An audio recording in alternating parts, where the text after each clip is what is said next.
240,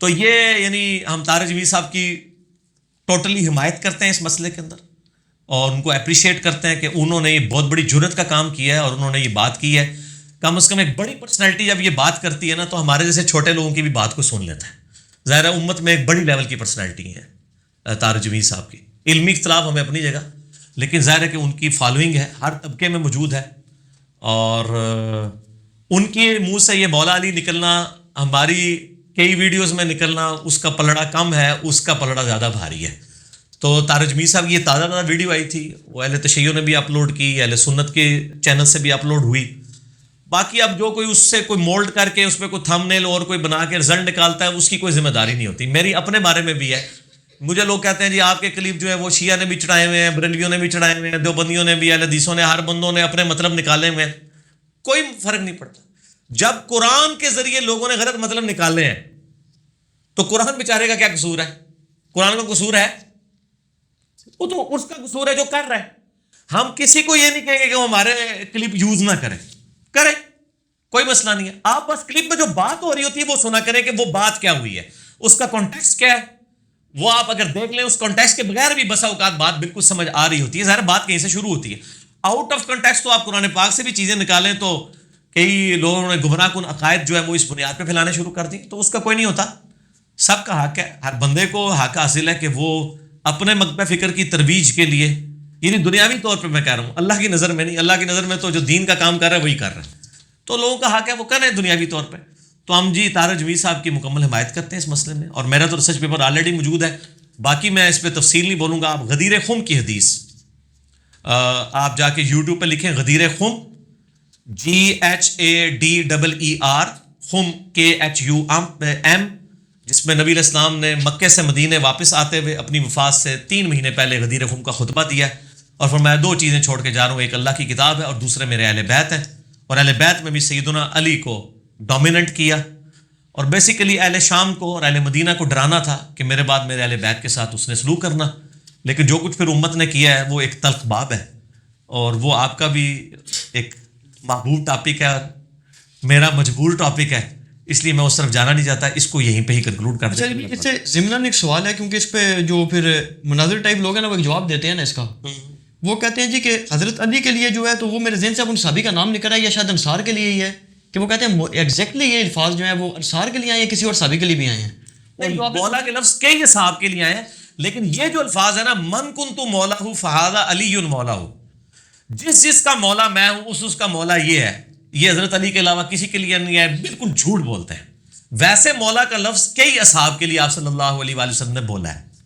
ہاں وہ بولنا تو میں نے ہوتا ہے, وہ تو ہم بھی بول رہے ہیں. بات ہے کہ انصار سے کوئی محبت نہیں کرے گا مگر مومن. ہاں انصار سے بغض نہیں رکھے مرون, لیکن جرنل ہے نا, اسپیسیفک تو کسی بندے کے بارے میں نہیں ہے نا. وہ بھی اسی کے تحت ہے نا کہ انصار کے ساتھ ظلم ہونے تھے نا بعد میں. واقعہ حرہ میں جو یزید نے جو کچھ کیا ہے وہ کون لوگ شہید ہوئے ہیں؟ انصار ہی ہوئے نا. وہ اسپیسیفکلی کسی بندے کے بارے میں نہیں, ایک کمیونٹی کے بارے میں ہے کہ میرے بعد اس میں الفاظ ہے کہ انصار تم دیکھو گے اور لوگوں کو ترجیح دی جائے گی, تم صبر کرنا. بخاری مسلم کے الفاظ ہے, یہاں تک کہ حوض کوثر پہ مجھے آ کے ملنا.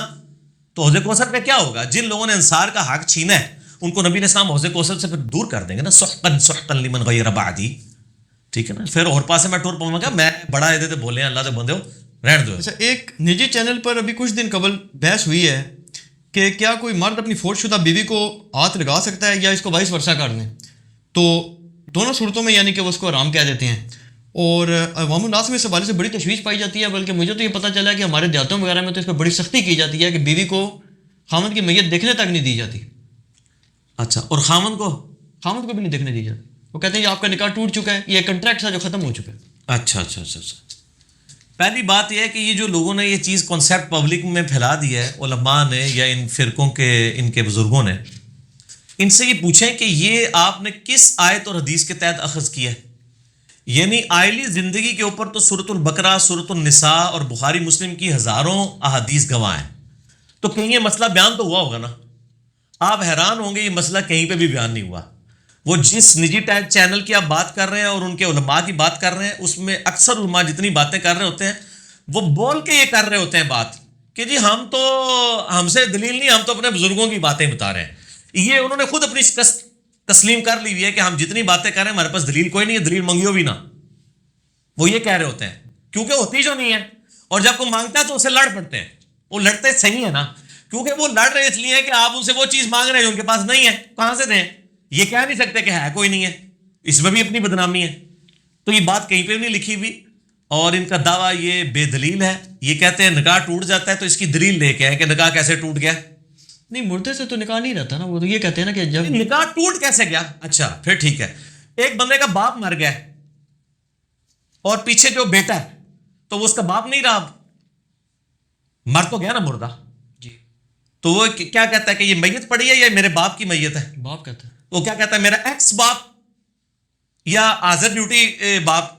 اور جب باپ کے مرنے کے بعد وہ شناختی کارڈ رینیو کراتا ہے تو کیا لکھتا ہے کہ میرے مردہ باپ کا نام ہے اور زندہ باپ کا نام اب بدل چکا ہے. تفریق نہیں کرتا. تو بس نان سینس بات ہے. یہ میں نے آپ کو بتایا, انڈیا پاکستان بنگلہ دیش میں جو دین انہوں نے پیش کیا ہے نا, خدا کے لیے شکر ہے ان کو انگریزی نہیں آتی اور انگریزوں کو اردو نہیں آتی, ورنہ ان کا اسلام جو ہے نا اتار کے انہوں نے ان کے ہاتھ میں پکڑا دینا تھا. جس قسم کا جعلی انہوں نے دین پیش کیا, بھائی دین ہے ہی نہیں ہے, یہ تو ان کے بزرگ باپوں کی تعلیمات ہے. تو باپ کے ساتھ رشتہ نہیں ٹوٹتا کہ باپ جو ہے وہ اس کے لیے حیات کا یہ عقیدہ ہے. اچھا پھر یہ مجھے بتائیں, جب خامن مر جاتا ہے تو اس کے مرنے کے بعد اس کی بیوی کو وراثت ملتی ہے؟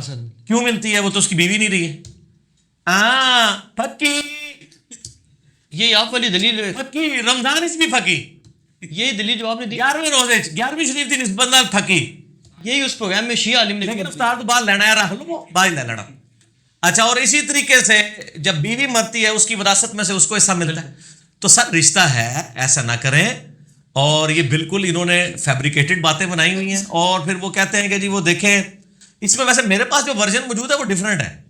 میرے پاس یہ ورژن ہے, وہ کہتے ہیں کہ بیوی خامند کو دیکھ سکتی ہے, خامند نہیں بیوی کو دیکھ سکتا.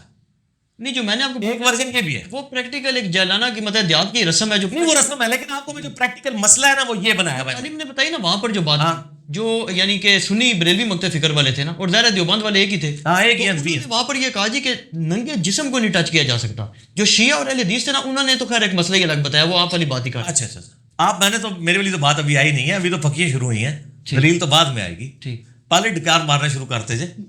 اچھا, مسئلہ یہ ہے کہ جو ان کا ورژن پبلک کو انہوں نے دیا ہوا نا پڑھے لکھے لوگوں نے, وہ یہ کہتے ہیں کہ بیوی تو خامند کو دے سکتی ہے, غسل دے سکتی ہے, سب کچھ کر سکتی ہے. وہ اس کی دلیل پتہ کیا دیتے ہیں, وہ کہتے ہیں چونکہ بیوی نے تو ابھی کرنی ہے, سوگ کرنا ہے, اچھا تو وہ تو نیا نکاح نہیں کر سکتی. خامند چونکہ بیوی کے مرنے کے بعد نکاح کر سکتا ہے, اس لیے خامند کے پاس تو آپشن موجود ہے. بیوی تو چونکہ وہ 4 مہینے 10 دن تک نکاح نہیں کر سکتی, اس لیے وہ تصور کی جائے گی کہ وہ اس کی بیوی ہے.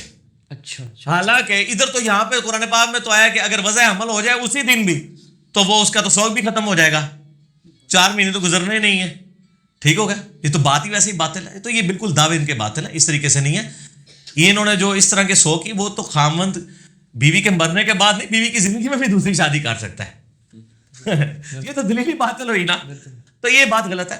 ہمارے پاس رول ماڈل نبی علیہ السلام کی مبارک ذات موجود ہے.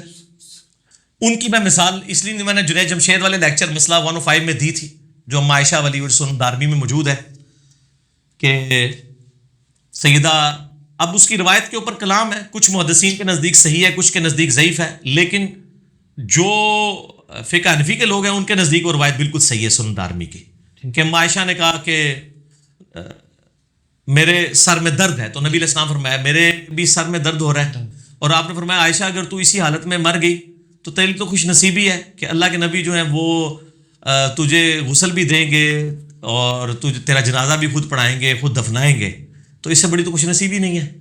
تو یہ آپ نے دل لگی والا معاملہ کیا. تو یہ جب ہم پیش کرتے ہیں تو وہ کہتے ہیں وہ نبی علیہ السلام کی خصوصیت ہے, کیونکہ نبی علیہ السلام کی بیویاں جو ہیں وہ امت کی مائیں ہیں, ان کا تو سٹیٹس ڈفرنٹ ہے, آپ وہ مثال نہ دیں. حالانکہ یہ بات غلط ہے, کیونکہ قرآن میں لقد کان لکم فی رسول اللہ اسوۃ حسنہ, نبی علیہ السلام کی مبارک زندگی میں اسوہ حسنہ ہے, الا یہ کہ نبی علیہ السلام اپنے کسی مسئلے میں کہہ دیں کہ یہ خاص میرے لیے. جب آپ خود کہہ دیں نا یہ خاص میرے لیے, وہ آپ کے لیے خاص ہوتا ہے. ورنہ تو آپ جو کچھ کر رہے ہیں, آپ اپنی بیویوں کے ساتھ اگر ازدواجی تعلق قائم کر رہے ہیں تو یہ خاص نبی علیہ السلام کے لیے اور امتی کسی کے لیے نہیں ہے. جب تک آپ خود اسپیسیفائی نہ کریں نا کسی مسئلے کو یہ خاص میرے لیے, تو وہ پوری امت کے لیے ہوتا ہے. یہ بتائیں کہ کہاں آپ علیہ السلام نے فرمایا کہ یہ خاص میرے لیے ہے, کہ میں ہی اپنی بیوی کو غسل دے سکتا ہوں اور کوئی مرد اپنی بیوی کو نہیں دے سکتا. تو انہوں نے خود فیبریکیٹ کیا. پھر چلے ہم امت میں مثال لیتے ہیں مولا علی کی. سیدنا علی ابن ابی طالب رضی اللہ تعالیٰ عنہ کے بارے میں آتا ہے کہ سیدہ فاطمہ کو انہوں نے غسل دیا ہے خود مولا علی نے, اور یہ صحیح سند کے ساتھ المستدرک للحاکم میں انٹرنیشنل نمبر کے مطابق 4769 نمبر حدیث ہے. یہ نمبر مجھے اس لیے یاد ہے, پچھلے دنوں ای میلز بھی آئی اور سوال بھی لوگ پوچھ رہے تھے. 4769 انٹرنیشنل نمبر کے مطابق المستدرک للحاکم میں موجود ہے, اور انشاءاللہ تعالی ہم اس کا جے پی جی جو ہے وہ اس ویڈیو کے اندر لگا بھی دیں گے, آپ کو انشاءاللہ ایچ ڈی کیمرے میں نظر بھی آ جائے گی وہ حدیث کہ سیدنا علی نے سیدہ فاطمہ کو غسل خود دیا ہے ان کی وفات کے بعد, اور ساتھ سیدنا اسما بنت امیس بھی تھیں جو حضرت ابو بکر کی بیوی تھی, ایکس بیوی, بعد میں حضرت علی سے انہوں نے شادی کر لی. انہی کا بیٹا ہے محمد ابن ابی بکر جو حضرت عائشہ کا بھائی ہے, لیکن پرورش نبی علیہ السلام سیدنا علی نے کی ہے, اور جنگ جمل میں حضرت عائشہ کو وہ سمجھاتا بھی تھا, حضرت علی کی طرف سے تھے وہ محمد بن ابی بکر. نبی علیہ السلام کے مبارک دور میں پیدا ہوئے ہیں, لیکن شیر خارگی کی عمر تھی اس لیے ان کو صحابی نہیں کہا جاتا, ورنہ نبی علیہ السلام نے ان کو دیکھا ہوا ہے, انہوں نے اپنے بالکل شیر خارگی کی عمر میں نبی علیہ السلام کو دیکھا ہوا ہے. 8 ہجری میں پیدا ہوئے ہیں یہ, فتح مکہ والے سال. محمد ابن ابی بکر, ان کی والدہ ہے اسما بنت امیس, ان سے بعد میں حضرت علی نے شادی کر لی حضرت بکر کی وفات کے بعد, اور انہوں نے غسل دیا ہے حضرت فاطمہ کو نبی نے سیدنا علی کے ساتھ مل کے. تو حضرت علی نے چونکہ اپنی بیوی کو خود غسل دیا ہے, یہ امت کے لیے رول ماڈل ہے. اب اگر کوئی شخص کہتا ہے یہ حضرت علی کی خصوصیت ہے, تو دلیل اس نے پیش کرنی ہے کہ کس آیت اور حدیث کے اندر یہ خصوصیت ہے کہ حضرت علی اپنی بیوی کو غسل دے سکتے ہیں اور کوئی نہیں دے سکتا. دوسری طرف کوئی بات ہی نہیں ہے. جو روٹین سے ہٹ کے دعویٰ کرے گا دلیل اس نے دینی ہوتی ہے, ہم نے نہیں سر دلیل دینی, ہمارے پاس تو یہ دلائل موجود ہیں. اب جو اس کو مخصوص کرے گا نا دلیل وہ لے کے آئے گا. تو ان کا مسئلہ ہی بالکل جعلی ہے. بیوی بھی خامند کو ہاتھ لگا سکتی ہے, خامند بھی بیوی کو لگا سکتا ہے, اس سے زیادہ دنیا میں کوئی کلوز رشتہ ہی نہیں اللہ نے بنایا. آج ہی ننگے جسم کو نہیں لگا سکتا, تو زندگی میں کس جسم کو لگاتا تھا وہ ہاتھ؟ تو یہ نان سینس باتیں, اور خدا کے لیے یہ ہندوانہ چیزیں آپ پبلک میں عام نہ کریں. پہلے ہی عورتیں جو ہیں وہ مردوں سے باغی ہوئی ہیں اس حوالے سے کہ عورتوں کو جو ہے وہ کوئی اہمیت نہیں دی جاتی. اس قسم کے مسائل جب آپ پبلک کو بتائیں گے تو پھر علماء کی پھر عزت افزائی ہوگی نا. پھر کہتے ہیں جی لوگ ہماری عزت نہیں کرتے, لوگ ہماری بات نہیں سنتے, علماء کو عزت نہیں دیتے, علماء کی عزت کرنی چاہیے. جب علماء اس قسم کی جعلی باتیں بتائیں گے اور لوگ کہتے ہیں جی وہ لوگ علماء کو نہیں سنتے, وہ نئے نئے اسکالروں کو سن رہے ہیں. بھائی نئے نئے اسکالروں کو اس لیے سن رہے ہیں کہ وہ ان کتابوں سے حوالے دے رہے ہیں جو کتابیں آپ کے بزرگوں نے لکھی, اور وہ ہمارے بزرگ بھی ہیں یعنی محدثین, اور آپ کے بزرگ جو ہمارے بزرگ تو نہیں ہیں, آپ کے بزرگ ہیں, انہوں نے کیے ترجمے, اور آپ کے بزرگوں کے ترجمے ہم آپ کو دکھا رہے ہیں آپ کے پرنٹنگ پریس سے. یا ہم اس میں جو ڈالیں گے المصلی الحاکم کا, وہ بریلویوں کا ترجمہ میں ڈالوں گا جے پی جی میں, بریلویوں کا ترجمہ انٹرنیشنل نمبر کے اوپر ہوا ہے, اس میں دیکھنا سیدنا علی نے غسل خود دیا. اچھا ایک تھوڑی سی گزارش کروں نا, ایک اور بھی اس پہ بات وہ کر دیتے ہیں. وہ کہتے ہیں جی حضرت مولا علی علیہ السلام ہوں یا حضرت فاطمہ الزہرا سلام اللہ علیہا, ان کی بھی ایسی خصوصیات وہ کہتے ہیں سارے مانتے ہیں کہ جو اور کسی کے لیے جائز نہیں. سر مسئلہ یہ ہے کہ ایک ہے تھریٹیکل بات. تھریٹیکل تو آپ مجھ سے 50 باتیں کروا لیں, میں اسپیسیفک بات کر رہا ہوں کہ سیدنا علی اور فاطمہ کی جو خصوصیات ہیں, کون سی خصوصیات ان کے لیے خاص ہیں اور کون سی امت کے لیے ہیں. یہ تفریق آپ نے دلیل دینی ہے نا, آپ سے مراد ہے وہ دیں گے. وہ دیتے ہیں نا کہ جیسے حضرت علی کے لیے جائز ہے کہ وہ حضرت جنابت. اور سر آپ بات نہیں سمجھ رہے, سر پڑھے لکھے آدمی ہیں, آپ جو باتیں کر رہے ہیں ان کا اس سے کوئی تعلق نہیں ہے نا. حالت جنابت کی تو میں نے مان لی نا. اب آپ لے کے آئے کہ نبی علیہ السلام نے فرمایا ہو کہ صرف علی فاطمہ کو غسل دے سکتا ہے اور کوئی خامند اپنی بیوی کو نہیں دے سکتا, پھر دلیل ہوگی نا. لے کے آئے نا, کہاں ہے دلیل؟ دلیل کوئی نہیں دلیل. یہ بات ہے, ہمیں مطلب چھڑولے نہ چھوڑیں کہ جی فلاں ہو گیا فلاں ہو گیا. پڑھے لکھے بندے کو بیٹھے ہو, اللہ کے بندے ہو, پڑھے لکھے بندے نال دو. پھر میں کہاں گا میں کلا پڑھا لکھا بندہ کدھر جاواں یار. میں گل بار بار ایک بات آپ کو سمجھا رہا ہوں کہ اللہ کے بندو جو روٹین سے ہاتھ کے بات کر رہے ہیں وہ دلیل دینا. انہوں پنجابی جی کو اور محاورہ بھی ہوتا ہے, چھڈو ماجٹ, وہ گل ہے تو خدا کا نام ہے دودھ ماج دے تھلے نہ وہ, ٹھیک ہے. تو جو آپ دلیل پیش کر رہے ہیں نا وہ آپ اس دلیل کے اوپر بات کریں. ہم نے ایک دلیل کی کہ آپ اس کو بتائیں یہ کہاں لکھی ہوئی ہے یہ بات. چونکہ یہ ہو گیا, چونکہ وہ ہو گیا, چنانچہ یہ ہو گیا, یہ ہو گیا, وہ ہو گیا, اور آپ رزلٹ نکال رہے ہیں اپنی مرضی سے. اس طرح تو میں بھی اپنے کہیں ایک رزلٹ نکالنا شروع کر دوں گا. جیسا کہ ترمذی میں صحیح حدیث ہے کہ نبی علیہ السلام نے فرمایا, مسند احمد میں موجود ہے, علی کے علاوہ سارے دروازے مسجد نبوی کے بند کر دو. بخاری میں آتا ہے ابو بکر کے علاوہ سارے دروازے مسجد نبوی کے بند کر دو. تو یہ خصوصیت آئی نا. کہ حضرت علی اور حضرت بکر کی جو گھر کی طرف کا دروازہ تھا وہ نبی علیہ السلام فرمایا کھلا رکھو، باقی سارے گھروں کے دروازے بند کر دو. اب یہ خصوصیت آ گئی نا. اب انہوں نے دکھانا ہے کہ نبی علیہ السلام فرمایا کہ صرف علی اپنی بیوی کو غسل دے سکتا ہے اور کسی کی کوئی اپنی بیوی کو غسل نہیں دے سکتا. یہ دلیل لے کے آئے نا.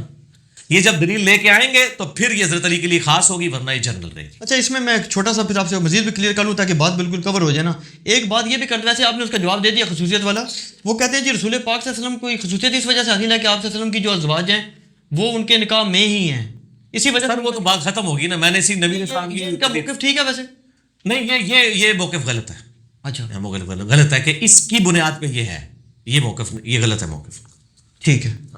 اچھا ایک اگلا سوال ہے اس کے اوپر ہم یہ کہیں گے کہ اگر آپ یہ بات مان لیں کہ کوئی مرنے کے بعد اس کے نکاح میں ایک اسپیسیفک مان لیں، تو کیا وفات کے بعد کوئی خامد اپنی بیوی کے ساتھ ازدواجی تعلق قائم کر سکتا ہے؟ وفات کے بعد کسی کی بیوی مردہ ہے جی، اس کا خامد زندہ ہے تو اس سے تعلق قائم کر سکتا ہے؟ نہیں کر سکتا. نہیں کر سکتا نا. تو اس کا مطلب ہے اگر وہ بیوی بھی ہے تو وہ بیوی یعنی ایک روحانی رشتے کے اعتبار سے فزیکل کانٹیکٹ تو کوئی بھی نہیں کیا جا سکتا. لہٰذا وہ مثال دینا بھی غلط ہے. ٹھیک ہے. اچھا بہت سے علماء کا یہ موقف ہے کہ قرآن مجید میں جہاں پر من دون اللہ آیا ہے اس سے مراد بت ہیں یا باطل معبود دوسرے چیز، جبکہ دوسری طرف بعض لوگ اولیاء اللہ اور نبیوں کو بھی من دون اللہ میں قرار دے رہے ہیں. دونوں ایکسٹریمسٹ ہیں جی. مسئلہ یہ ہے کہ قرآن حکیم میں جب اللہ کے مخالفین کی بات آتی ہے نا تو اس میں من دون اللہ سے مراد انبیاء کرام کو نہیں لیا جاتا، وہ ظاہر ہے شیطان اور طاغوت کو ہی لیا جاتا ہے. لیکن جب توحید کو اسٹیبلش کرنے کی بات آتی ہے پھر من دون اللہ میں پہلے نمبر پر نبی آتے ہیں، اس لیے کہ نبیوں کے نام کے اوپر ہی اللہ تعالیٰ کی توحید کے اندر جو ہے وہ پولوشن انہوں نے کی ہے. عیسائیوں نے نہیں کی. عیسائیوں نے کس شخص کو اللہ کے مقابلے پہ کھڑا کیا؟ ایک پیغمبر کو، حضرت عیسیٰ علیہ نبینا علیہ الصلوۃ والسلام کو. تو جب توحید کو اسٹیبلش کیا جا رہا ہوتا ہے اور شرک کا خاتمہ کیا جا رہا ہوتا ہے تو اس وقت نبیوں کو من دون اللہ میں ہی اللہ تعالیٰ نے شمار کیا ہے قرآن حکیم کے اندر. اس کی کئی ایک دلیل موجود ہے. میں ایک جو آیت میں اکثر کوٹ کرتا ہوں سورۃ المائدہ کی آیت نمبر 75 ہے سورۃ المائدہ کی. اس میں اللہ تعالیٰ نے حضرت عیسیٰ علیہ السلام کو جو پیغمبر ہے من دون اللہ کہا ہے، اور ان کی والدہ جو اولیاء اللہ میں سے ہے سیدہ مریم ان کو بھی من دون اللہ کہا ہے. سورۃ المائدہ آیت نمبر 75 کے اندر اعوذ باللہ من الشیطان الرجیم بسم اللہ الرحمن الرحیم. مل مسیح ابن مریم الا رسول، عیسیٰ ابن مریم تو نہیں مگر ایک رسول ہی، قد خلت من قبلہ الرسل، ان سے پہلے بھی کئی رسول گزر چکے ہیں. عیسائیوں ان کو آپ اللہ کا بیٹا مان رہے ہو اور آدم علیہ السلام کو اللہ کا بندہ ہی مانتے تھے. اللہ فرماتا ہے پہلے بھی رسول گزرے ان کو تو آپ اللہ کا بیٹا نہیں مان رہے ہو. وَأُمُّهُ صِدِّيقَةٌ، اور ان کی ماں ایک سچی عورت تھی. دونوں کا ذکر آ گیا، عیسیٰ کا بھی اور ان کی ماں کا بھی. کانا یاکلان الطعام، دونوں کھانا کھانے کے محتاج تھے. کون؟ عیسیٰ اور ان کی ماں. آپ جو کہتا ہے جی فلاں بزرگ جو ہیں وہ جناب اتنے سال تک انہوں نے کچھ نہیں کھادا، قرآن کہہ رہا ہے کہ جی سب تو بڑا بزرگ عیسیٰ علیہ نبینا علیہ الصلوۃ والسلام اور ان کی والدہ کھانا کھانے کے محتاج. انظر کیف نبین لهم الآیات، دیکھو تو صحیح ہم اپنی آیات کو کیسے کھول کر بیان کر رہے ہیں. ثم انظر انا یؤفکون، اور پھر ان کی طرف بھی دیکھو یہ کس طرف پھیرے جا رہے ہیں. قل اتعبدون من دون اللہ، اے نبی علیہ السلام فرما دیجئے کیا تم ان من دون اللہ کی عبادت شروع کر دی ہے تم نے؟ کس کی؟ عیسیٰ اور ان کی والدہ کی. ڈویٹی میں کلیم کرتے تھے، اس سے پہلے گزر چکا ہے. لقد کفر الذین قالوا ان اللہ هو المسیح ابن مریم، وہ کافر ہیں جو کہہ رہے ہیں کہ عیسیٰ ابن مریم ہی اللہ ہے. پھر آیا لقد کفر الذین قالوا ان اللہ ثالث ثلاثہ، وہ بھی کافر ہیں جو کہہ رہے ہیں اللہ تین میں سے ایک ہے. اس 72 نمبر آیت سے کانٹیکٹ شروع ہوا ہے. کرتے کرتے کرتے آگے اللہ نے کہا کہ تم من دون اللہ یعنی عیسیٰ اور ان کی ماں کو ان کی عبادت کے اوپر لگے ہوئے ہو. ما لا یملک لکم ضرا ولا نفعا، یہ دونوں ماں بیٹا نہ تو تمہارے نفع کے مالک ہے نہ نقصان کے. واللہ هو السمیع العلیم، اور اللہ تعالیٰ سننے والا اور علم والا ہے. اگر عیسیٰ اور ان کی ماں کسی کے نفع نقصان کے مالک نہیں ہے تو شیخ عبد القادر جیلانی یا مولا علی علیہ السلام کیسے کسی کے نفع نقصان کے مالک ہو سکتے ہیں؟ تو اللہ نے فرمایا کہ عبادت اس کی ہوگی جو تمہارے نفع نقصان کا مالک ہے. اور عیسیٰ ابن مریم اور حضرت مریم دونوں کو من دون اللہ کہہ دیا. سورۃ الانبیاء کھول کے دیکھیں, اللہ نے فرشتوں کو من دون اللہ کہا ہے کہ اگر یہ فرشتے بھی اللہ کی عبادت سے روگردانی کریں گے ان کو بھی دوزخ میں پھینک دیں گے ہم, اگر کریں گے, بفرض محال ہے. اسی طریقے سے سورہ آل عمران میں بھی آیا, یہ آیت نمبر ہے 79, ما کانا, یہ سورہ آل عمران, ما کانا لبشر ان یؤتیہ اللہ الکتاب والحکم والنبوہ, کسی بشر کی یہ شان نہیں ہے کہ ہم اس کو نبوت اور حکمت اور حکم اللہ کی طرف سے اور کتاب دیں. ثم یقول للناس کونوا عبادا لی من دون اللہ, پھر لوگوں سے وہ یہ کہنا شروع کر دے کہ لوگوں اللہ کو چھوڑ کر میری عبادت شروع کر دو. یہاں پہ تمام نبیوں سے اللہ نے کہلوایا کہ وہ من دون اللہ ہیں. کونوا عبادا لی من دون اللہ, کبھی کوئی نبی نہیں کہے گا کہ اللہ کو چھوڑ کے من دون اللہ میری عبادت شروع کر دو. ولیکن کونوا ربانیین, بلکہ وہ تو کہے گا اللہ والے بن جاؤ. بما کنتم تعلمون الکتاب, اس کے سبب جو کتاب کی تعلیم دی جاتی ہے تمہیں, بما کنتم تدرسون, اور اس کے سبب کہ جو تم پڑھاتے ہو. ولا یأمرکم ان تتخذوا الملائکۃ والنبیین اربابا, اور اللہ تمہیں کبھی بھی حکم نہیں دے گا کہ تم فرشتوں کو اور نبیوں کو رب مان لو. ایأمرکم بالکفر بعد اذ انتم مسلمون, کیا اللہ تمہیں کفر کی دعوت دے گا اس کے بعد کہ تم اسلام لا چکے ہو؟ اللہ فرما رہا ہے میں نے تمہیں کفر سکھانا ہے کہ تم جو ہے وہ میرے بندوں کی عبادت کرنا شروع کر دو, ان کے بارے میں کیتا. تو نبی ہوں, فرشتے ہوں, بت ہوں, جن ہوں, سب کے سب من دون اللہ ہیں ایز فار ایز عقیدہ توحید از کنسرن. اگر عقیدہ توحید سے ہٹ کے بات ہو رہی ہو اللہ کے مخالفین کی, تو وہ پھر حزب اللہ, اللہ کی پارٹی جو ہے وہ اولیاء اللہ, انبیاء اور فرشتے ہیں اور صحابہ اکرام ہیں, اور حزب الشیطان جو ہے وہ اللہ کے مخالفین ہیں, پھر وہ طاغوت ہے. تو یہ دونوں طرف ایگزیجریشن ہے. اہل حدیث بھی ایگزیجریٹ کر جاتے ہیں اور بریلوی تو ماشاءاللہ ایگزیجریشن کے ماسٹر ہیں. ٹھیک. اچھا, ایک کوشچن ہے جی کہ آپ رفع یدین کی جو سنت ہے جو ویسے بھی اختلافی ہے, اور اس کے بارے میں یہ بھی نہیں گارنٹی کے ساتھ کہا جا سکتا کہ آیا فرض ہے, واجب ہے, کیا ہے, تو اس کو تو آپ چھوڑنے والوں پہ لعنت کا فتویٰ دے دیتے ہیں, جبکہ دوسری طرف جو ثابت شدہ سنتے ہیں 12 جو فرض نمازوں کی بات ہے ان کو آپ جو ہے وہ لوگوں کو چھوڑنے پر ابھار رہے ہیں. پہلی بات تو یہ کہ ہم نے تو کسی پہ فتویٰ نہیں لگایا کہ وہ لعنتی ہو جائے. ہم نے ہمیشہ یہ کہا کہ آپ اپنے اوپر خود فتویٰ لگائیں.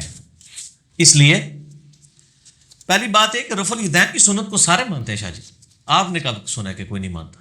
کچھ کہتے ہیں منسوخ ہے, کچھ کہتے ہیں جی مستحب ہے, چلو کر لیا. سارے کرتے ہیں. انفی رفع الیدین نہیں کرتے. نماز شروع کیسے کرتے ہیں؟ نماز کے شروع میں کرتے ہیں. تو بس رفع الیدین کی تو سارے مانتے ہیں. ہاں جی آلو, یہ آپ جملے بدل لیں کہ رفع الیدین کو کوئی نہیں مانتا. رفع الیدین کو سارے مانتے ہیں. انفی رفع الیدین سے نہیں نماز شروع کرتے. یہ بازی سنا نہیں مانتے بس. اور سر ادھر آئے نا ہوں ادھر نہ ٹور بابا تسی بھی ٹونڈ کے کوئی ایسی مچھلی لے آؤ گے جی پر نہیں ہوندے پھر لا دیتے ہی رہو. انفی ہے نا اس وقت سب سے بڑے ٹھیکیدار رفع الیدین کی دشمنی پہ. تو رفع الیدین کو تو انفی مانتے ہیں, وہ تو نماز رفع الیدین سے ہی شروع کرتے ہیں. آپ کہہ رہے نہیں مانتے. یہ نہ کہا کریں, آپ کہا کریں اپنی مرضی والا مانتے ہیں, دوسروں کی مرضی والا نہیں مانتے. یہ جب جملہ بولیں گے نا تو ان لوگوں کے جو دھوکے ہیں نا ان کی پبلک کے سامنے آ جائیں گے. یہ نہ کہ رفع الیدین کو نہیں مانتے. عید کے اوپر کتنے رفع الیدین کرتے ہیں انفی؟ رکتے ہی نہیں نے جی. اس وقت تو ان کو خیال نہیں آ رہا ہوتا کہ رفع الیدین منسوخ ہو گیا ہے. اور رفع الیدین جی نماز کا سکون برباد کر دیتا ہے. تسی جہی نماز سال بعد پڑھنی ہوتی ہے وہ بھی بے سکونی نال پڑھتے ہو. اور وتر روزانہ رفع الیدین نہیں کرتے تیسری رکعت میں؟ کرتے. کیوں کرتے ہیں؟ تو یہ آج نیا جملہ لے جائیں کہ رفع الیدین پہ اجماع ہے. رفع الیدین کو سارے مانتے ہیں. ہاں کچھ اپنے مرضی والے رفع الیدین مانتے ہیں, دوسروں کے مرضی والے نہیں مانتے. ہم الحمدللہ سارے رفع الیدین مانتے ہیں جو احادیث میں آئے ہیں. میرا رفع الیدین پہ ڈیٹیل لیکچر ہے, مسئلہ 70B, رفع الیدین سے متعلق فرقہ وارانہ نظریات کا تحقیقی جائزہ, جس میں 8 دھوکے جو انہوں نے دیے ہیں. کبھی گھوڑوں کے دموں والی حدیث لے آتے ہیں, اور کبھی جو ہے وہ بت رکھ کے والی حدیث لے آتے ہیں, کبھی کہتے ہیں نہیں خلفائے راشدین سے ثابت کریں, وہ بھی کیا ہے, کبھی کہتے ہیں وفات تک ثابت کریں, وہ بھی کیا ہے. میرا تو دعویٰ ہے سنی شیعہ کی نماز ہی ایک ہے سوائے انفیوں کے, باقی تو سارے ایک طریقے سے نماز پڑھتے ہیں. تو عباسی جو ہے نا میں ان کے ساتھ ہے. عباسی منافق نہیں ہے. عباسی پہلا رفع الیدین بھی نہیں کرتے. وہ پہلے بھی نہیں کرتے. ہاں میں تو کتنے عرصے سے کہہ رہا ہوں کہ انفی پہلا رفع الیدین چھوڑ دیں تو میں ان کی مخالفت چھوڑ دوں گا. جب آپ پہلا کریں گے اور دوسرا تیسرا اور چوتھا اس کے ساتھ آپ دشمنی رکھیں گے, ہم آپ کو حدیثیں بھی دکھائیں گے, پھر تو ہم آپ کہیں گے نا آپ اپنے فرقے اور بابوں کو لے کے چل رہے ہیں, آپ قرآن و حدیث کو نہیں مان رہے. اب بازیوں نے انکار کیا نا تو پھر واقعی انکار کیا ہے, وہ تو ڈائریکٹ وہ ہاتھ بھی نہیں باندھتے جی وہ آتی ارسال الیدین کہہ کے ڈائریکٹ اللہ اکبر کہہ کے نماز شروع کرتے ہیں, ہاتھ بھی نہیں اٹھاتے. تو سر یہ تو بڑی ٹھیک بات ہے نا کہ انہوں نے پہلا بھی چھوڑ دیا, وہ اللہ کو کم از کم کہہ سکتے ہیں کہ اللہ ہم رفع الیدین کو نہیں مانتے تھے اس لیے ہم نے نہیں کیا. جو یہ اپنے مرضی کا مان رہے ہیں دوسرے والا نہیں مان رہے نا, یہ پکڑے جائیں گے. تو میرا تو ایک کلپ ہے رفع الیدین سے فرار کے بہانے ہیں, وہ آپ کے ساتھ ہی ریکارڈڈ ہے, ہزاروں لوگ دیکھ چکے ہیں. ان کے بہانے ہیں, کبھی کوئی بہانہ ڈالتے ہیں کبھی کوئی بہانہ ڈالتے ہیں. تو ہم یہ کہتے ہیں, جب یہ ہمیں کہتے ہیں نا کہ سنت یہ چھوڑ دے, تو پھر ہم وہ ترمذی والی روایت جو ان کو بتاتے ہیں نا 2154 ترمذی میں اور مشکات میں بھی موجود ہے کہ 6 لوگوں پہ اللہ کی لعنت ہے, اس میں سے ایک وہ ہے جو میرے اہل بیت کے ساتھ یعنی ان کو ذلیل کرے, ان کے اوپر ظلم کرے, ان کو حقیر جانے, اور جو میری سنت کو جان بوجھ کے چھوڑے. تو پھر ہم ان کو ان کی زبان میں بات کرتے ہیں, کیونکہ یہ ہمیں چھوٹی چھوٹی سنتیں بتا رہے ہوتے ہیں. کبھی مسواک لگا لیتے ہیں, کبھی پیلی جوتی پہن لیتے ہیں, کبھی پگڑی اور پتہ نہیں کیا کچھ چھوٹی چھوٹی چیزیں انہوں نے بنائی ہوتی ہیں, خوشبو لگاتے ہیں. ان ساری سنتوں کو لے کے چل رہے ہوتے ہیں, اور رفع الیدین کی سنت باری آتی ہے تو کہتے ہیں سنت ہی ہے, ایک ہی 2 نمبر ہی ہے. تو ہم ان کو یہ سناتے ہیں. باقی رہا جو فرض نماز کے ساتھ سنتیں موقدہ ہیں جی, ان کے چھوڑنے کے اوپر لعنت ہم کیوں نہیں بتاتے؟ اس لیے کہ پہلی بات یہ کہ وہ سنت کا ترک ہی نہیں ہے, وہ نفلی عبادت ہے. اچھا آپ نماز کے اندر کچھ سنت جان بوجھ کے چھوڑیں گے نا, فرض نماز کے اندر سنت کی بھی 2 قسمیں ہیں. ایک تو ہے کہ خود ایک اضافی نماز ہے, نفلی نماز ہے, وہ سنت ہے. مجھے پتا ہے فجر کے 2 فرض پڑھنا سنت ہے فرض ہے نہیں, سنت بھی تو ہے نا نبی اسلام کی. جی بالکل. اور فجر سے پہلے جو 2 رکعتیں نفل ہیں سنت موقدہ جسے ہم کہتے ہیں, وہ بھی سنتیں ہیں. تو سنت تو فرض پڑھنا بھی ہے, سنت تو نفل پڑھنا بھی ہے. یہ سنت کی ٹرم تو محدثین کی ہے. میرا چیلنج ہے دنیا کی کسی حدیث کی کتاب میں یہ سنت موقدہ کا لفظ ہی موجود نہیں ہے. بخاری مسلم اٹھا کے دیکھیں, عائشہ کہتی ہیں کہ نبی صلی اللہ علیہ وآلہ وسلم فرض نماز کے علاوہ 12 رکعتیں پڑھا کرتے تھے. 2 فجر سے پہلے, 4 ظہر سے پہلے, 2 ظہر کے بعد, 2 مغرب کے بعد, 2 عشاء کے بعد. اور اس کو کہا 2 یہ ساری 12 نفلی عبادت کیا کرتے. نفل عربی میں کہتے ہیں اضافی کو. سنت موقدہ تو فقہا نے ٹرم ڈیوائز کی ہے کہ جو نوافل آپ نے ہمیشہ پڑھے وہ موقدہ ہیں, جو کبھی پڑھے چھوڑ دیے وہ غیر موقدہ ہیں. اس طرح انہوں نے تفریق کی ہے. تو پہلی بات ہے سنت کا تو لفظ ہی کوئی نہیں ہے یہ 12 موقدہ کے لیے. پہلے تو یہ لفظ لبو نا, پھر اگلا سوال کرو. یہ تو ہے نفل, نفلون کہتے ہیں اضافی نماز کو. فرض نماز کے اندر جو سنتیں ہیں اس میں تو نبی علیہ السلام کا حکم ہے, صحیح بخاری میں 634 نمبر, سلو کما رأیتمونی اصلی, نماز اس طرح پڑھا کرو جس طرح مجھے نماز پڑھتے ہوئے دیکھتے ہو. جب آپ فجر کے 2 فرض پڑھ رہے ہیں تو ان فرضوں کے اندر جو جو ارکان آپ نے ادا کرنے ہیں وہ تو سنت طریقے پہ ادا کرنا ہے نا, وہ تو نہیں چھوڑنا.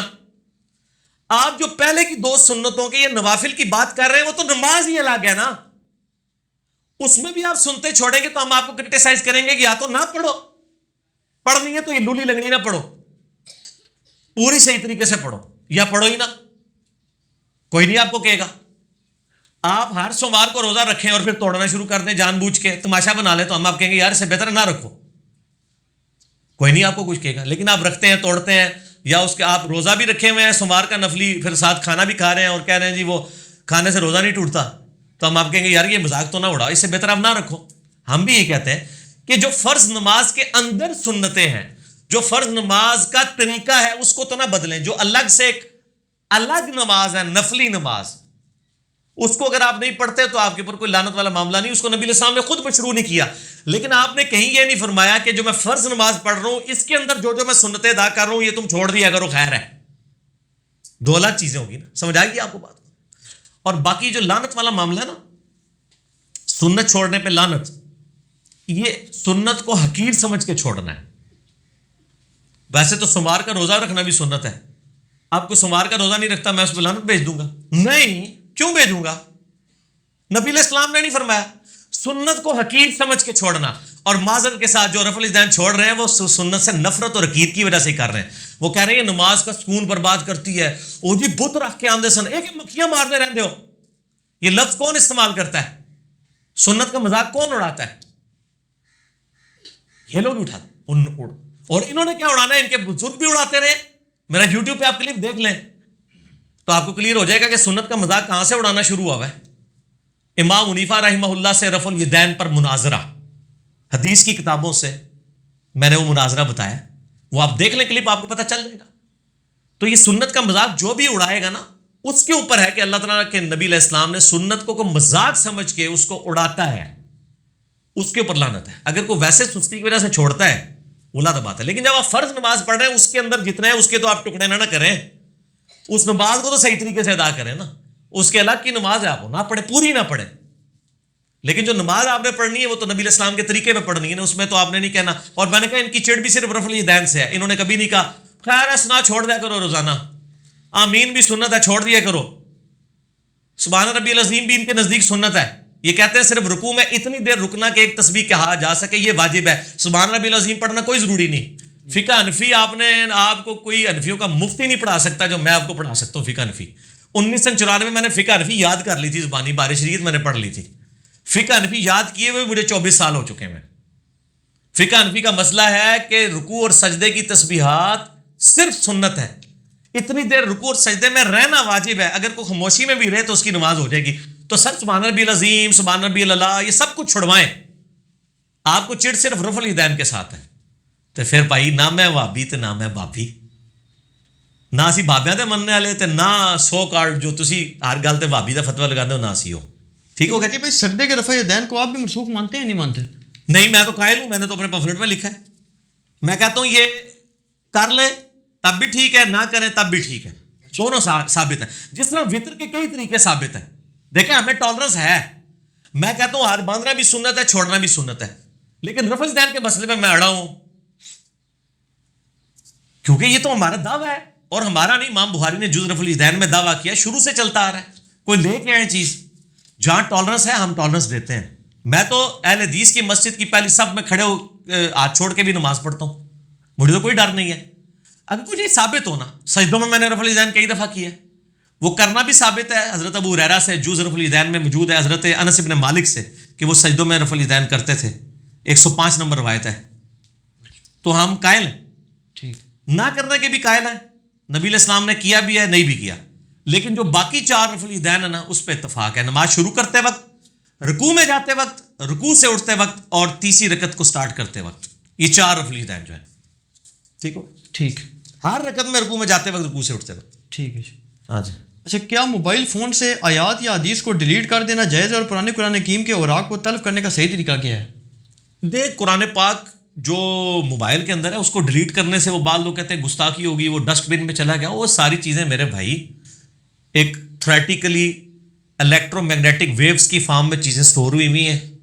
وہ کوئی فزیکلی کسی ڈسٹ بن کے اندر نہیں گئی ہیں، وہ ایک انٹلیکچوئل چیزیں ہیں. سب کچھ قرآن پاک رکھ بھی سکتے ہیں. کل کو تو آپ یہ کہیں گے کہ جس کی جیب میں اسمارٹ فون میں قرآن ہے وہ تو ٹوائلٹ میں بھی باہر رکھ کے جائے گا، پھر ہر ٹوائلٹ کے بعد ایک نیا موبائل خریدا کریو. یہ تو کسی نے کبھی سوال نہیں کیا کہ اسمارٹ فون کے اندر قرآن ہوتا ہے اور وہ آپ ٹوائلٹ کے اندر لے جاتے ہیں، اندر ہی ہوتا ہے. جی بالکل. اس سے بھی آگے کوئی سیاح بنا تو حافظ قرآن کو بھی ٹوائلٹ میں جانے سے روک دے گا، کہ پہلے قرآن باہر کاٹ تھکی. ہاں، حافظ قرآن کے سینے میں قرآن نہیں ہے تو وہ ٹوائلٹ میں کیوں جاتا ہے؟ یار یہ ابھی انہوں نے جذباتی باتیں بنائی ہوئی ہیں. کوئی ڈیلیٹ کرنا گناہ نہیں ہے، بلکہ وہ تو میسج آئے ہوتے ہیں کہ جی وہ فلاں کو خواب میں آئے اور کہا اتنے لوگوں تک میسج، جو آگے میسج نہیں کرے گا یہ ہوگا، جو کرے گا اس کو اتنی خوشخبری ملے گی. جھوٹی باتیں مشہور کی ہیں. باقی پرانے اوراق کو تلف کرنے کا سب سے آسان طریقہ ہے آگ. جی صحیح بخاری کے اندر موجود ہے، بلکہ یہ مشکات میری ٹیبل پہ پڑی ہوئی ہے، اس میں سے صحیح بخاری میں موجود ہے کہ سیدنا حضرت عثمان غنی رضی اللہ تعالی عنہ نے قرآن پاک کے وہ پرانے نسخے جلوا دیے تھے جن کی وجہ سے اختلاف پیدا ہو رہا تھا. صحیح بخاری میں حدیث ہے انٹرنیشنل نمبر کے مطابق 4987 اور 4988، اور مشکات میں ہے 2221 کہ پرانے نسخے جو ہیں سیدنا عثمان نے جلوا دیے تھے آگ میں. تو آگ میں جلانا سب سے بہترین طریقہ ہے پرانے نسخوں کو تلف کرنے کا. لیکن کسی کے سامنے نہ کریں. وہ یہاں آپ کو پتا ہے ایک ڈاکٹر رضوان صاحب تھے گجرانوالا میں، لوگ تو قتل کر دیتے ہیں. تو قتل ہویا ہے نا، تائی تانوں کہہ رہے ہیں تسی کریو بھی نا. ٹھیک ہے جی, پاکستان اس نہیں کر سکتے. دوسرا طریقہ ہے زمین میں دفنانے کا, کسی قبرستان مطلب قبر کوئی کھود کے یا کوئی اس طریقے سے. وہ آج کل ایک وہ ویڈیو بھی وائرل ہوئی ہوئی ہے, وہ کوئٹے کے اندر وہ پہاڑ کے اندر کسی نے ٹنل بنائی ہے اور اس میں وہ قرآن پاک سٹور کیے ہوئے ہیں اور پرانے سارے سٹور ہو رہے ہیں. اور واکنڈ کے اندر ایک مسجد سے وہ نکلتا تھا ایک ٹرک مہینے میں ایک دفعہ, وہ پورے واکنڈ کے نا, مجھے یاد ہے جب ہم ادھر پڑھتے تھے تو وہ پورے واکنڈ کے جتنے پرانے قرآن یا اسپارے یا اس طریقے سے قاعدے ہیں نا, وہ لے کے نا تو وہ خانپور ڈیم کے اندر جا کے نا اس کو ڈیم کے سینٹر میں جا کے کرتے تھے. بعض لوگ دریا میں بہا دیتے ہیں, لیکن آپ یہ دریائے جہلم ساتھ سے گزر رہا ہے, جب یہ پانی کم ہوگا نا سارے قرآن جو ہے وہ کنارے پہ آئے ہوئے ہوں گے. تو اگر پانی میں یا آپ نے دریا میں یا ڈیم میں کرنا ہے تو کسی مضبوط بوری میں اسے باندھیں, اس میں ایک پتھر رکھیں تاکہ وہ اس کے پیندے میں بیٹھ جائے اور اس کا پھر بوری کا منہ بھی بند کر دیں. اور اس بوری کو آپ نے پل سے نیچے نہیں پھینکنا, ورنہ وہ پانی پہ لگتے ہی پھٹ جائے گی. کشتی میں پھر پورا خرچہ کرو نا, شوقت ہے.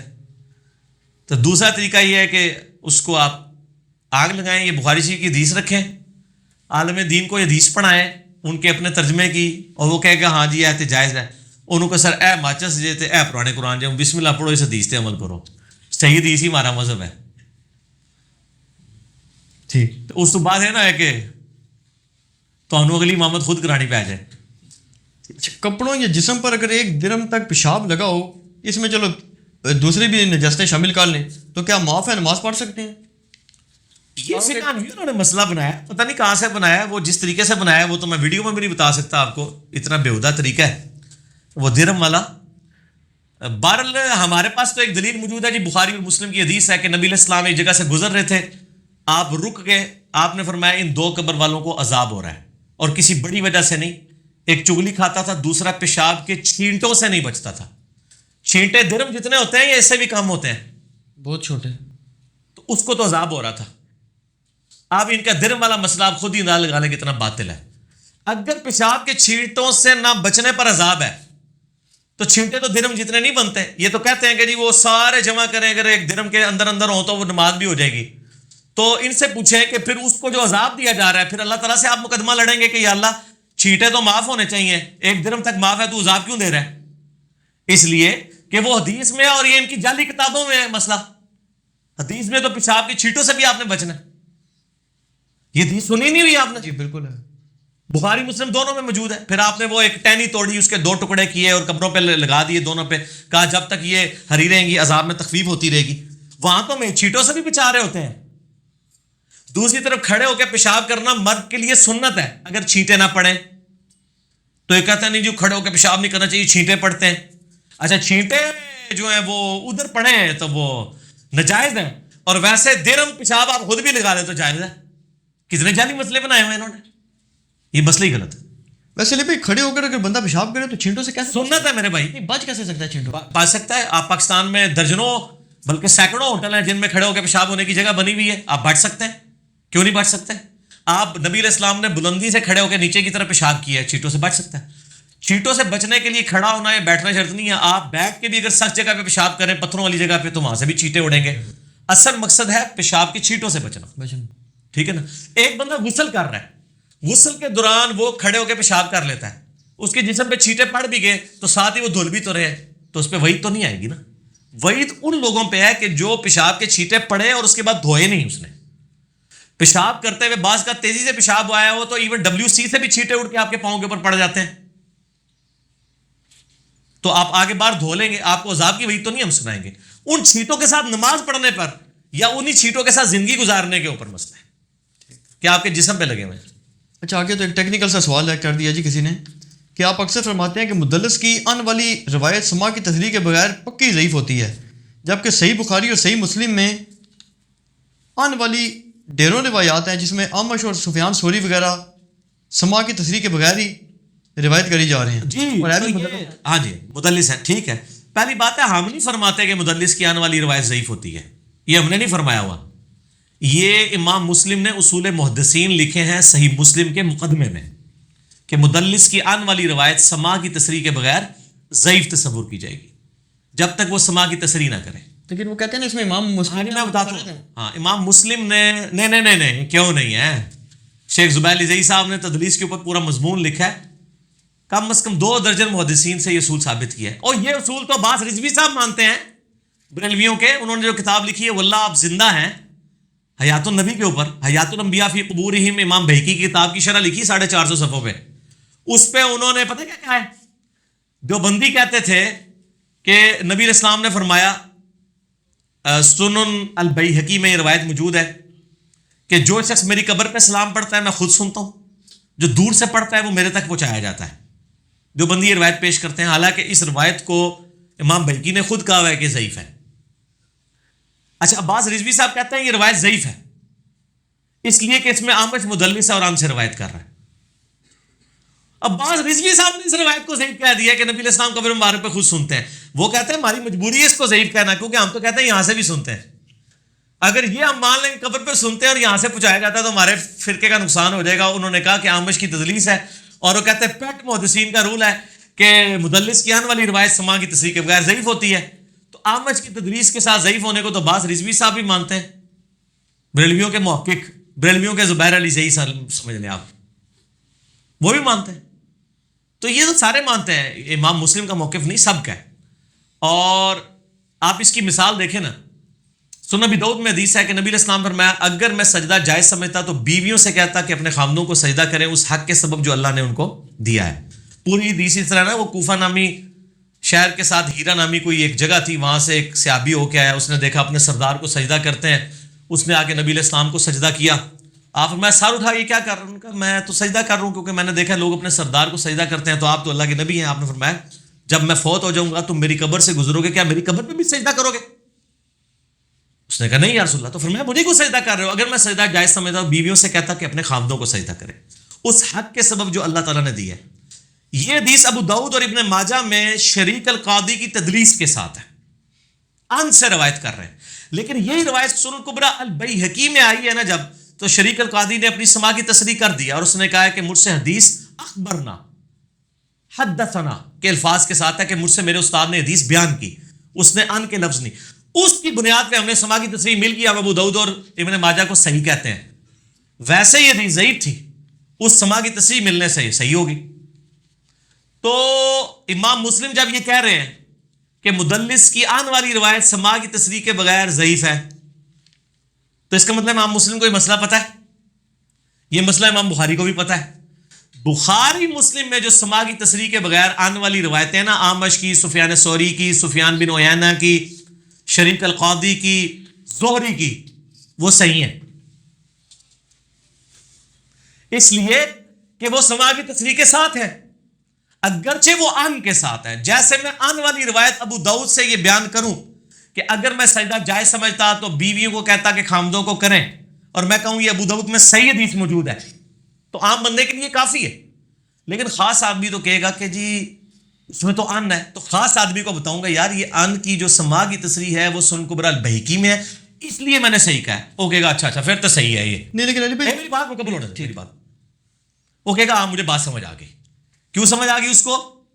اس لیے کہ اس کو پتا چل گیا کہ یہ عام آدمی کو یہ ٹیکنیکل ریزن بتانے کی ضرورت نہیں ہے. ٹھیک. امام مسلم نے یہ تمام چیزیں سماع کی تصریح کی کنفرمیشن کے بعد مسلم اور بخاری میں نقل کی ہیں. حافظ ابن کثیر ہوں, ابن حجر اسقلانی ہوں, بڑے بڑے ائمہ محدثین, ان کا یہ موقف ہے کہ بخاری مسلم کی ساری آنے والی روایات صحیح ہیں, سماع کی تصریح پہ محمول مانی جائیں گی ان اماموں پر اعتماد کرتے ہوئے, کیونکہ وہ امام یہ سمجھتے تھے, وہ تحقیق کر کے ہی نقل کرتے تھے. اب کوئی شخص یہ کہہ سکتا ہے کیوں اعتماد کر رہے ہیں, تو ٹھیک ہے آپ تحقیق کریں.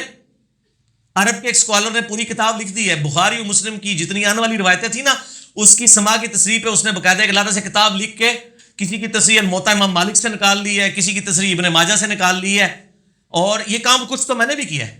مثلا یہ جو حدیث ہے سنن ابن ماجہ میں جو ہم نے بلو اور گرین کارڈ کے شروع میں لکھی ہے, سنن ابن ماجہ میں 3792, میں اپنے بندے کے ساتھ ہوتا ہوں جب وہ میرا ذکر کرتا ہے اور اس کے ہونٹ میرے ذکر کی وجہ سے ہل رہے ہوتے ہیں. یہ پوری سند سنن ابن ماجہ میں ہے, حدیث قدسی. اس سے میرا یہ موقف ہے کہ زبان سے ذکر دل سے افضل ہے, کیونکہ اس میں آپ کی زبان بھی ہلتی ہے, اور اللہ تعالیٰ نے فرمایا جب کوئی شخص مجھے زبان سے یاد کرتا ہے تو میں اس کے ہونٹ ہلنے کی وجہ سے میں اس کے ساتھ ہو جاتا ہوں. یہ فضیلت دل کے ذکر کے لیے نہیں ہے.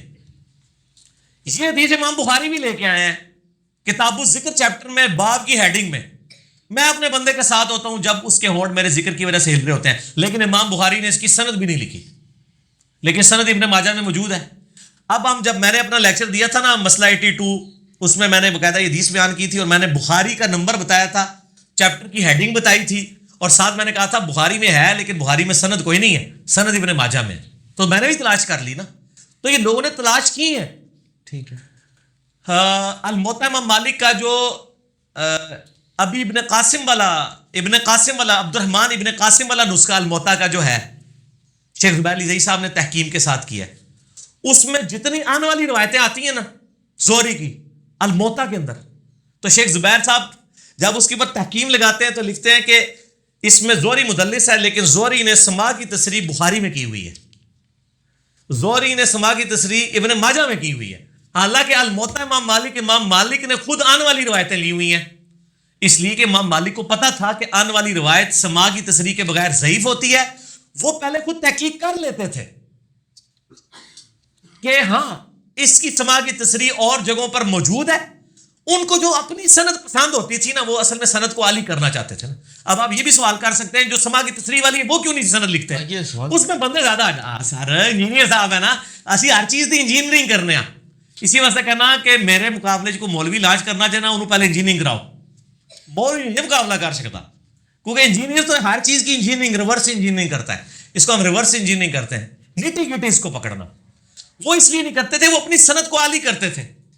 اس میں ہو سکتا ہے آپ کو 3-4 راوی اور ایڈ کرنے پڑ جائیں, تو امام مالک کی خواہش ہوتی تھی میرے اور نبی علیہ السلام کے درمیان کم سے کم حدیثیں میں واسطے ہوں. اس کے لیے پھر وہ آنے والی روایتیں بھی لے لیتے تھے. ان کو سلاسل کی حدیثیں کہا جاتا ہے, جو 3 واسطوں سے نبی علیہ السلام تک جاتی ہیں. بخاری کا یہ ترہ امتیاز ہے کہ انہوں نے سلاسل کی حدیثیں لی ہیں. بخاری کو جو مسلم پہ ترجیح دی جاتی ہے, وہ کہتے ہیں سلاسل کی حدیثیں بخاری میں مسلم سے زیادہ ہیں کہ کم واسطے ہیں. وہ واسطے کم کرنے کے لیے سما کی تصریح کے لیے بعض کا, یا پھر راوی اس لیول کا نہیں, یا جو انہوں نے معیار سیٹ کیا ہے نا اس معیار پہ نہیں اترتی وہ روایت. بخاری میں کئی حدیثیں ایسی ہیں جو ترمذی میں موجود ہیں جو بخاری میں نہیں ہے, اور امام ترمذی لکھتے ہیں میں نے اس حدیث کا جب اپنے استاد امام بخاری سے پوچھا تو بخاری نے کہا یہ حدیث بالکل صحیح ہے, لیکن بخاری میں انہوں نے وہ لکھی نہیں ہوئی ہے. ترمذی میں ہے وہ حدیث جو خواب میں نبی علیہ السلام نے اللہ کو دیکھا تھا, مشکات میں 748 نمبر ہے.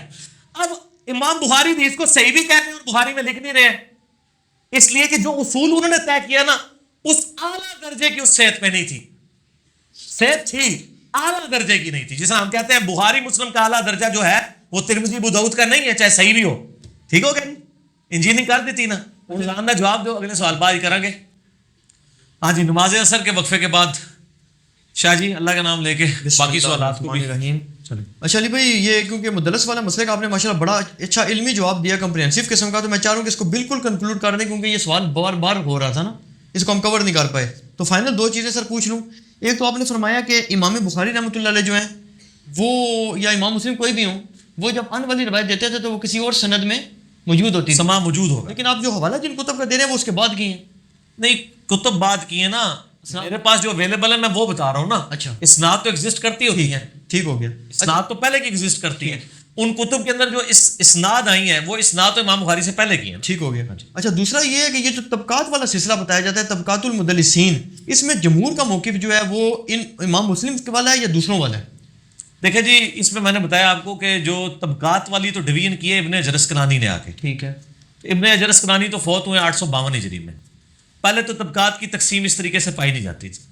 جمہور کا موقف کیا ہے؟ یہی موقف ہے کہ مدلس کی آنے والی روایت سما کی تصریح کے بغیر ضعیف ہوتی ہے. اور ہم نے پریکٹیکلی ثابت کیا ہے کہ جو لوگ کہتے ہیں کہ نہیں جو ہے وہ چند بڑے مدلسین ہیں ان سے آپ صرف نظر کر دیں تو خیر ہو جائے گی, پھر ہم نے گستاخانہ جو حدیثیں ہیں جن میں گستاخانہ الفاظ ہیں وہ ہم نے جب حدیثیں بتائی ہیں, ان حدیثوں کی اسناد جو ہے وہ تو سما کی تصریح والے ایشو میں ہی ضعیف ہوتی ہیں, ادروائز تو وہ روایتیں صحیح ہیں. مسئلہ 36 ہے میرا, ضعیف الاسناد اور من گھڑت احادیث کے فتنے کا تحقیقی جائزہ. اس میں نے گستاخانہ عقائد والی 5 روایتیں بتائی ہیں. ان 5 روایتوں کو آپ ضعیف ثابت کرتے ہی اس بنیاد کے اوپر ہیں کہ سما کی تصریح نہیں ہے. مثلا جو مسند احمد میں حدیث موجود ہے, مشکات میں 4902 ہے کہ جو شخص اپنے جعلی نسب پہ فخر کرے اسے کہو کہ اپنے باپ کا عضو تناسل کاٹ کے منہ میں رکھ لے, اور یہ بات کنائے سے نہ کرو بلکہ ڈائریکٹ کرو. اب یہ بات نبی علیہ السلام کے مزاج میں بیٹھتی ہے. اگر آپ سند پہ جائیں تو بالکل ٹھیک ہے, جو تدلیس کو نہیں مانتے. اس میں حسن بصری مدلس ہیں اور ان سے روایت کر رہے ہیں. اعمش اور سفیان ثوری تو شاہی کوئی نہیں ہے. حسن بصری تو 70 صحابہ کا شاگرد ہے. حسن بصری وہ تابعی ہے جس سے صحابہ نے حدیثیں روایت کی ہیں. سینئر تابعی ہے, 24 ہجری میں پیدا ہوئے ہیں, 110 ہجری میں فوت ہوئے ہیں. حسن بصری وہ تابعی ہیں جن سے بعض صحابہ نے بھی حدیثیں روایت کی ہیں. لیکن علی بھائی اس کو امام البانی نے صحیح کہا ہے غالباً. البانی نے صحیح کہا ہے نا, تو ہم نہیں نا البانی کے ساتھ. البانی کے صحیح کہنے سے ہم کیا ہیں, اس کے ساتھ ہیں. البانی صاحب وہ جو روایت ہے کہ نبی علیہ السلام نے فرمایا کہ 3 مسجدوں کے علاوہ کسی مسجد میں اعتکاف نہیں ہے. اعتکاف ایک تو ہے سفر والا, وہ تو بخاری مسلم میں ہے, بیت اللہ, مسجد نبوی اور بیت المقدس. اس میں سفیان بن عیینہ مدلس سے روایت کر رہے ہیں, اور دنیا کی ہر مسجد میں اعتکاف ہو سکتا ہے. امت کے اجماع نے اسے ٹرانسفر کیا ہے. اجماع نے آپ کی روایت اٹھا کے پرے پھینک دی ہے, اور ہم نے کہا وہ روایت بھی ضعیف ہے کیونکہ سفیان بن عیینہ مدلس ہیں. امت کے اجماع کی مثالیں ہمیں بتا رہی ہیں کہ جو جعلی روایتیں ہیں نا, امت کو اجماع نے بھی قبول نہیں کیا اور ہماری نظر میں بھی وہ سندن ضعیف نکلی ہیں. اور دوسرا اس پہ یہ بات بھی کرتے ہیں, وہ کہتے ہیں جی کہ یہ آپ دیکھیں کہ اگر آپ یہ کہتے ہیں کہ یار یہ جو روایت ہے, اور بھی ویسے کئی مثالیں تھیں لیکن اب یہ آپ نے فرما دی تو میں اس کا ذکر کر دوں. وہ کہتے ہیں جی کہ یہ جب آپ فرماتے ہیں کہ یہ روایات جو ہیں رسول پاک کے مزاج میں فٹ نہیں بیٹھتی اور یہ مدلس کو ضعیف کر کے اس سے جان چھوٹ سکتی ہے ورنہ تو کوئی مسئلہ نہیں بنتا, تو وہ کہتے ہیں کہ یہ آپ دیکھیں کہ اس میں تو پھر امام بخاری پر کیوں نہیں اعتراض ہوگا کہ جب انہوں نے حکم لگائے بغیر یہ روایت نقل کر دی ہے. اس لیے اس کا بھی جواب میں آلریڈی دے چکا ہوں. محدثین نے ضعیف حدیثیں اپنی کتابوں میں کیوں نقل کیا. اب یوٹیوب پہ کلپ لکھیں جا کے, ایک طرف ڈاکٹر طاہر القادری صاحب کی تصویر کھلے گی, ایک طرف میری تصویر کھلے گی, اور ایک کلپ ہے کہ ضعیف حدیثیں کیوں کتابوں میں درج کی گئی. محدثین یہ انڈرسٹوڈ سمجھتے تھے کہ جب ہم سند لکھ دیں گے تو اب ہم نے اپنا حق ادا کر دیا. مثلا اب آپ کسی نجی ٹی وی چینل کو دیکھیں, جب وہ کریٹیکل خبر دیتے ہیں نا, ٹھیک ہے, تو وہ بندے کا نام مینشن کر دیتے ہیں, اس کی ویڈیو کلپ بھی چلا دیں گے. کل کو اگر سپریم کورٹ یا پیمرا پوچھتی ہے جناب آپ نے خبر کہاں سے چلائی, تو وہ کہے گا یہ ہمارا عقیدہ نہیں ہے, یہ تو فلاں کی بات ہم نے وہاں تک پہنچائی ہے. ہم صرف بات پہنچانے کو آن کر رہے ہیں, بات کے صحیح ہے غلط کو نہیں. ٹھیک, اس کو وہ آن نہیں کرتا کوئی بھی چینل. اور اکثر پروگراموں کے شروع میں وہ چلاتے ہیں کہ اس پروگرام میں جو آراء آئیں گی یہ اینکر کی اور مہمان کی ذاتی آراء ہیں, ادارے کا اس سے متفق ہونا ضروری نہیں ہے. ٹھیک ہو گیا. اس طریقے سے محدثین کا بھی یہ موقف تھا کہ جب وہ روایتیں ایک جگہ جمع کر دیتے تھے صحیح ضعیف خود, اور ساتھ اسناد لکھ دیتے تھے کہ ان سندوں کے ساتھ ہم نے کی ہیں.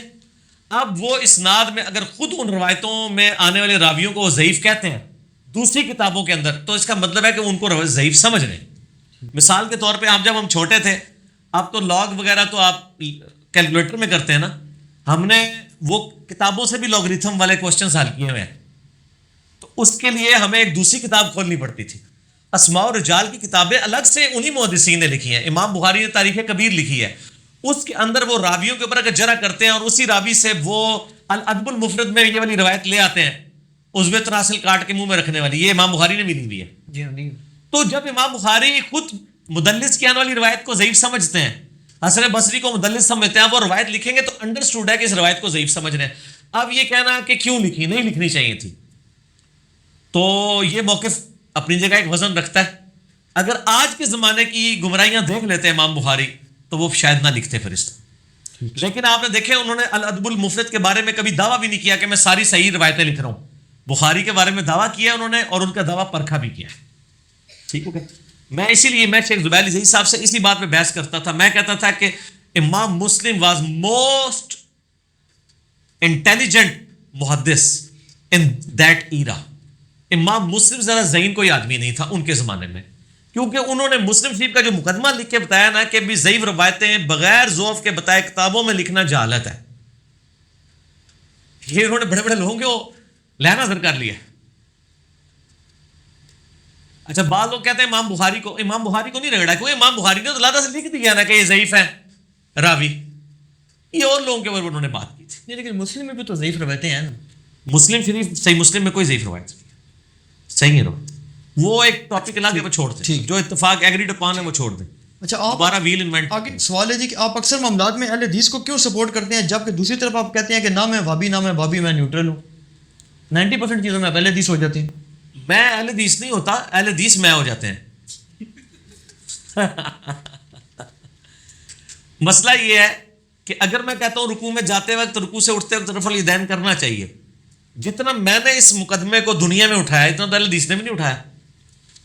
اہل حدیث کے انڈیا پاکستان کے پرانے بزرگ دیکھیں, بڑے دبے الفاظ میں لکھتے ہیں کہ جی کرنا چاہیے, بہتر ہے, اگر کوئی نہیں کرتا ہم کچھ نہیں کہتے.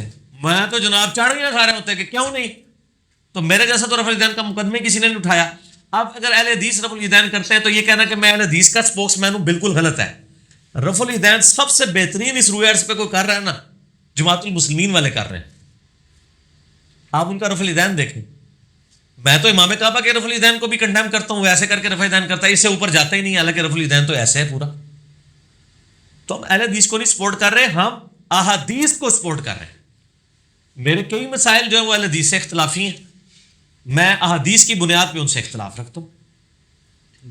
تو اس کا ثبوت آپ خود ہی دیں گے. میرے خلاف سب سے زیادہ کلپ کس نے چڑھائے ہوئے ہیں؟ اہل حدیثوں نے بھی. اہل حدیثوں نے چڑھائے ہوئے ہیں نا. اور اہل حدیث کہنا کہ اگر یہ چھپا ہوا بریلوی ہے تو اسے کہیں کہ آپ کے پاس سب سے زیادہ بریلویوں نے چڑھائے ہوئے ہیں. تو میرے بھائی ہم نے تو شیعہ, سنی, بریلوی, دیوبندی, اہل حدیث, جس کی بھی جو بات صحیح ہے اس کو ڈنکے کی چوٹ پہ صحیح کہا ہے, جس کی جو بات غلط ہے وہ غلط کہا ہے.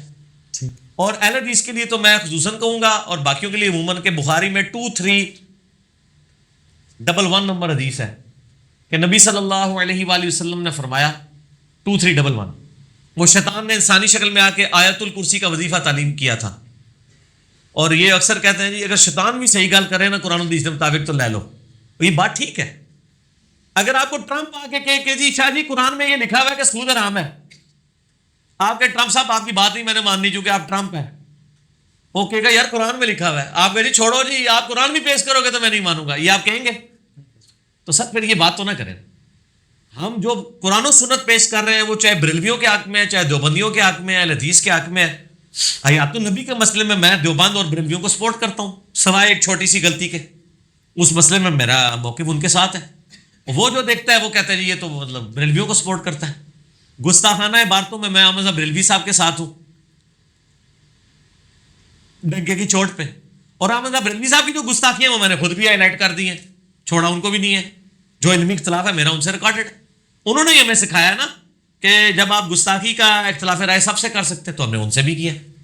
ٹھیک ہو, تو ہم کچھ بھی نہیں ہے, ہم کتاب و سنت کے دلائل میں دیکھتے ہیں, اہل حدیث والا مسئلہ نہیں. بال یہ بات ہے, میں آج دوبارہ کر دیتا ہوں, مجھے کوئی یار نہیں ہے. میں اس روئے عرض پہ جتنے بھی مکاتب فکر ہیں مسلمانوں کے, ان میں سب سے بہتر اور قرآن و سنت کے قریب اہل حدیث کو مانتا ہوں. اہل حدیث کی فکر کو, اہل حدیث کے منہج کو, فرقہ اہل حدیث یا علماء اہل حدیث کو نہیں. فرقہ اہل حدیث یا علماء اہل حدیث کو نہیں, اہل حدیث کے منہج کو. جو وہ کہتے ہیں ابھی کتاب اللہ سب سے پہلے نمبر پہ ہے, سنت ہے, اجماع ہے, اور صحابہ کو دیکھنا ہے, باقی اماموں کو بعد میں دیکھنا ہے, آپ نے پہلے ان کو دیکھنا ہے. یہ بالکل ٹھیک باتیں ان کی ٹھیک ہے. جس طرح میں روئے عرض پہ مسلمان گناہگار سے گناہگار بھی ہو, میں اس کو زیادہ بہتر سمجھتا ہوں ایک ہندو, عیسائی اور سکھ سے. یہ ریزیمبلنس کے بغیر میں بات کر رہا ہوں. بات سمجھانے کے لیے اس لیول پہ ایگزامپل دینا ضروری ہوتا ہے. آپ کو اگر کہ جی ٹرمپ بہتر ہے یا حسینہ ڈاکو, تسی پوچھو گے کلمہ کنے پڑھا ہے, وہ کہے گا حسینہ ڈاکو نے, تو کہ پھر وہ بہتر ہے ٹرمپ نالوں, کیونکہ ایک کلمے کا تو بینیفٹ آپ دیں گے نا. تو جس طرح مسلمانوں کو کافروں سے بدعمالیوں کے باوجود بہتر سمجھ رہے ہوتے ہیں ان کے کلمے کے بینیفٹ پہ, اس طرح اہل حدیث کے منہج کے بینیفٹ پہ ہم ان کو باقیوں سے بہتر سمجھتے ہیں. کم از کم ان کو سلیبس کلیئر ہے. ہم نے تو دیکھا ہے کہ اہل حدیث ہی مکتب فقہ کے لوگ ہیں کہ ان کے سامنے ہم بخاری مسلم رکھتے ہیں نا تو وہ سر تسلیم خام کرتے ہیں. باقیوں کو تو بڑے طریقے سے گھیر گھار کے بات سمجھانی پڑتی ہے. اہل حدیث کا یہ ہے کم از کم وہ بات مانے نا خاموشی ضرور اختیار کر لیتے ہیں. لیکن باقی فرقے کے لوگ کہتے ہیں پہلے میں بزرگوں کو پوچھاں گا پھر میں مناں گا بھی بخاری لکھا بھی ہے کہ نہیں. پاوے میں آپ پڑھ لیا لیکن میں پوچھ کے دساں.